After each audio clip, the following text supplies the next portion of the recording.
first to cover breaking news with Kristen Bean and Alex Elich. And your accurate first alert weather forecast with meteorologist Ed Russo. You're watching WSBT 22 First in the Morning, Saturday. Today is a very important day. It's World Voice Day, where we highlight voice science. It's a field that affects nearly everyone and something that we use every day. Now, this morning I'm joined by Dr. Savita Collins of the South Bend Clinic. Good morning. Thank you for coming in today. Well, thank you for allowing me to come and highlight World Voice Day. And you said this has been a passion for yours for many years. Why is World Voice Day? What's kind of the purpose behind it? Well, it was started to highlight and promote vocal health and offer education for individuals on how they can protect and care for their voice. Voice problems affect about 7.5 million people in the United States every year.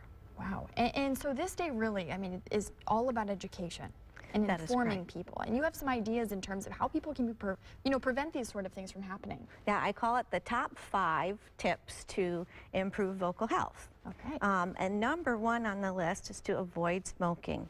Smoking is the leading cause for laryngeal cancer and also results in other types of abnormalities on the vocal cords. The second tip is stay hydrated, and the best thing is water. Good old-fashioned water. Cheap, inexpensive, easy to get, and avoiding things like soda and caffeine.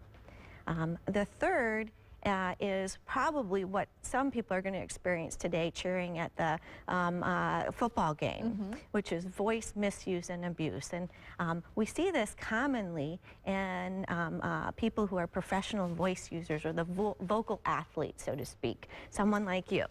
And so avoiding the yelling and the screaming and the overuse. Hopefully I don't yell and scream too much. And doing what you're doing, which is using a microphone.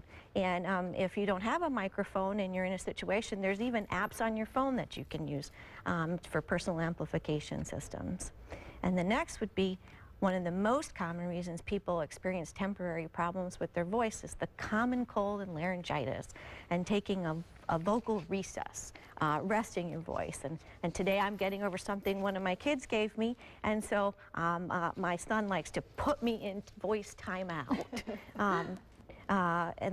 Then the last would be if you are experiencing voice problems and they last for more than 3 to 4 weeks, that's when it's time to seek medical attention and come and see me or one of my colleagues for evaluation.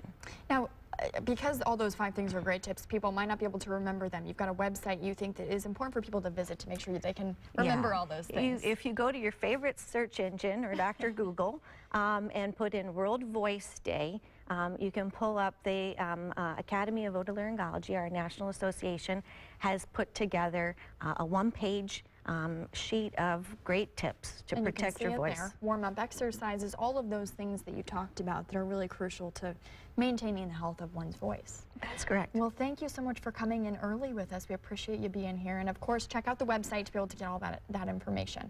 Okay, well, thank you for having me, Suzanne. All right, well, thank you.